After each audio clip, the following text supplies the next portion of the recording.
So hey everybody, it's Stephen. So last night I was reading more in this book that I've been reading of Isho'dad of Merv, Isho apostrophe Dad of Merv, Merv, which is now in very southern Turkestan, I think. So north of Iran, way up in the mountains. Probably about as far as Alexander the Great got. Maybe he got a little further than that, but it's getting close to the Silk Road.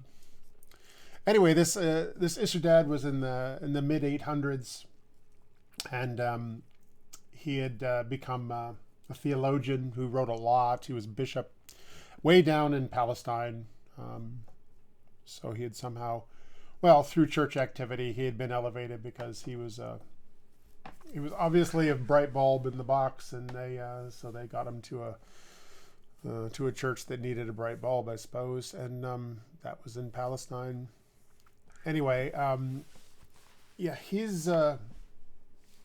I've been reading his exegesis, his commentaries on Genesis and Exodus, and that's what led to that last series of 3 videos. So the pondering the cherubim on the ark. So that came from Isho'dad, and then last night I was reading, and he wrote a book also on exegesis of the Paul's letters, so the epistles of Paul, and just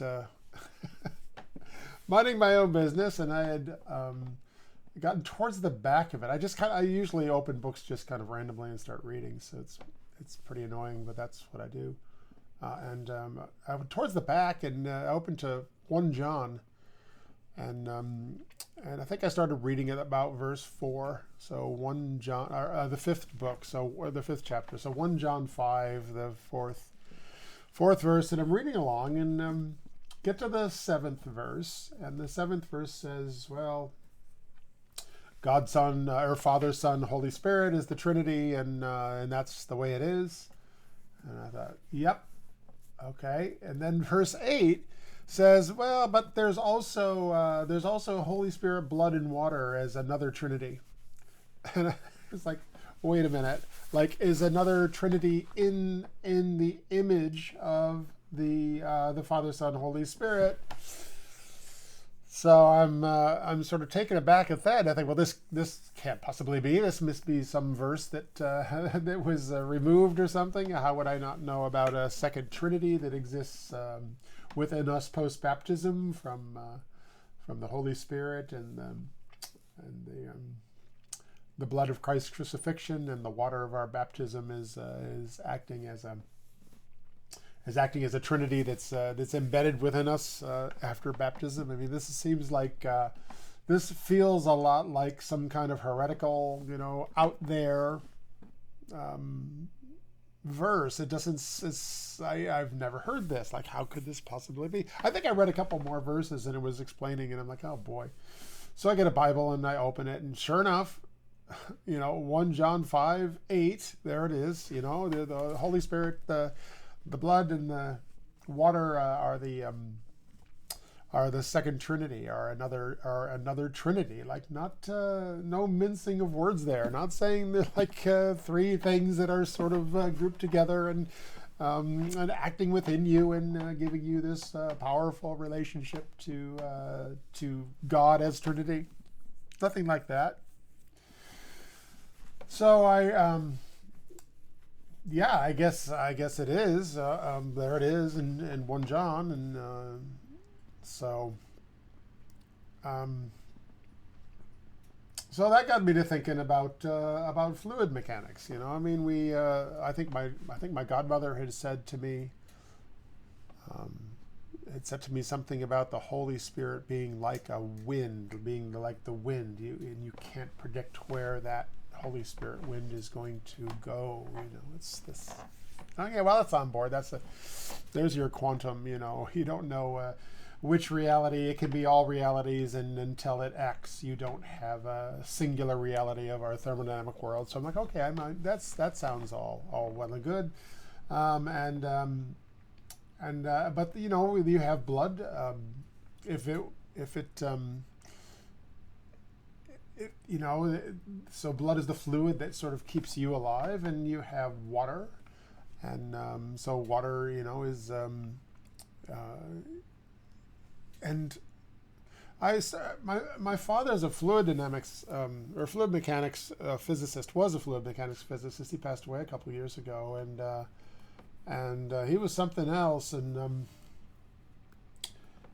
he was all about fluid mechanics, and so I know a lot about fluid mechanics just because, there's a basketball court in the backyard, and Dad and I shoot baskets, and, he's going over the gas laws, when I'm 7, so it's like... But anyway, so this is kind of a cool thing, It brings back feelings of my father in fluid dynamics. And you have water, which tends to act in a fairly chaotic way in the world, and our blood is in a very non-chaotic way. So our blood has what's called laminar flow. It flows in a way that has far less chaos than, say, water flows in nature. Water can flow laminarly in nature, and when you see it, it looks weird because we're used to water sort of bumbling and jumbling and bouncing around as it flows. But your blood doesn't do that, hopefully. If your blood is bouncing around like that, you won't live long. So you need laminar flow to do proper transport of all the things that are necessary for metabolism for life. You can't have a chaotic circulatory system and have an efficient distribution of what's needed to make you who you are without a strong laminar flow. And so I think a lot of medical issues are caused by disruptions of the laminar flow. It's not a good thing if your laminar flow is disturbed, blockages in the arteries and problems with heart valves and all sorts of things are, I think, ultimately come down to the disruption of this laminar flow. Anyway, so I'm going on about that a little bit because I'm my dad's son, and so it's just going to happen. But then I was thinking about this idea that it's this third Trinity. So the Holy Spirit, it can't. In this case, the way that Spirit is acting, it has to be in the world, right? So we're not in the quantum state anymore. We've decohered from the Trinity, and the Holy Spirit is decohered, and it's entered our timeline-driven thermodynamic world of laminar blood flow, and so. But maybe in fluid dynamics, there's this thing called a superfluid. A superfluid is sort of the ultimate in laminar flow. It will flow laminarly. It doesn't have the ability to have a chaotic quality to it. So now you're getting sort of like into these Peugeot, fractals. You have the perfect exemplary fluid, the superfluid, and then you have a fluid that's sort of halfway between that perfect, perfectly flowing thing and water, which is not, and that's your blood, and then you have water, which is sort of representing the periphery, right? And so this idea that the waters are the edge of the world, and there's all sorts of things going on in the waters that you can never know because it's this giant chaotic system, and it's full of monsters and Leviathan and who knows what's down in such a chaotic system. So when you go out beyond the bounds of your house, and then the bounds of your town, and then the bounds of your country, and then the bounds of the landmass, you eventually get to the ultimate out there, which is the water, and this water having this chaotic nature that could be anything, and so dangerous, right? So beware of the waters. Anyway. I'm going on about that. I hope this is making any sense at all. But I'm going to do. I'm going to do a series on this because I'm not sure exactly where this is leading yet. But this looks like a very good intersection of orthodoxy and physics.